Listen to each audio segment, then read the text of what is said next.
Hi everyone. இன்றைக்கி crispy chicken fries எப்படி செய்யலான்னு பார்க்கலாம்.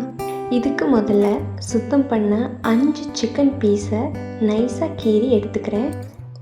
ஒரு மிக்ஸி ஜாரில் வரமிளகாவை சுடு தண்ணியில் ஊற வச்சு 10 நிமிஷம் கழித்து காம்பை நீக்கி சேர்த்துக்கோங்க.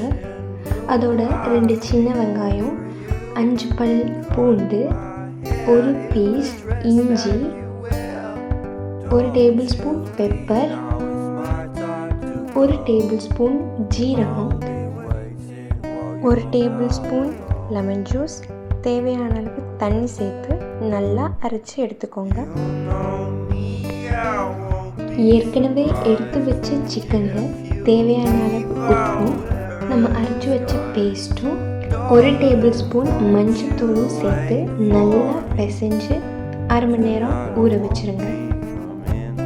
ஒரு பாத்திரத்தில் எண்ணெய் விட்டு எண்ணெய் காஞ்சோன்னே நம்ம ஊற வச்ச சிக்கனை ஒன்று ஒன்றா சேர்த்து 2 பக்கமும் 1/4 மணி நேரம் வேக வச்சு இறக்கி சர்வ் பண்ணி சாப்பிடுங்க.